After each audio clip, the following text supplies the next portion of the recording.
ಬೇಲೂರು ತಾಲೂಕಿನ ಹಳ್ಳಿಗದ್ದೆ ಗ್ರಾಮದ ಶಾಂತಿ ಎಸ್ಟೇಟ್ನಲ್ಲಿ ನಡೆದ ಕಾಡಾನೆ ಸೆರೆ ಕಾರ್ಯಾಚರಣೆ ಯಶಸ್ವಿಯಾಗಿದ್ದು, ಭಾನುವಾರ ಮಧ್ಯಾಹ್ನ 2 ಗಂಟೆಯ ಸಮಯದಲ್ಲಿ ಒಂದು ಪುಂಡಾನೆಯನ್ನು ಸೆರೆ ಹಿಡಿಯಲಾಗಿದೆ. ಅರಣ್ಯ ಇಲಾಖೆಯ ಇಟಿಎಫ್ ಸುಮಾರು 3 ಗಂಟೆಗಳ ಪ್ರಯತ್ನದ ಬಳಿಕ ಯಶಸ್ಸು ಕಂಡಿದೆ.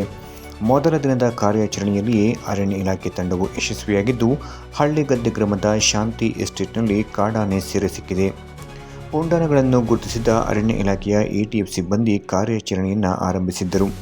ವೈದ್ಯರು ಮೊದಲು ಕಾಡಾನೆಗೆ ಅರವಳಿಕೆ ಚುಚ್ಚುಮದ್ದು ನೀಡಿದರು. ಚುಚ್ಚುಮದ್ದು ನೀಡುತ್ತಿದ್ದಂತೆಯೇ ಒಂಟಿ ಸಲಗ ಓಡಲು ಆರಂಭಿಸಿದೆ.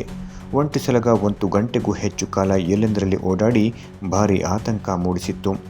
ಸತತವಾಗಿ 4 ಗಂಟೆಗಳ ಕಾರ್ಯಾಚರಣೆಯ ನಂತರ ಒಂದು ಕಾಡಾನೆಯನ್ನು ಸೆರೆ ಹಿಡಿಯುವಲ್ಲಿ ಅರಣ್ಯ ಇಲಾಖೆಯ ಎಟಿಎಫ್ ಸಿಬ್ಬಂದಿಗಳು ಯಶಸ್ವಿಯಾಗಿದ್ದಾರೆ.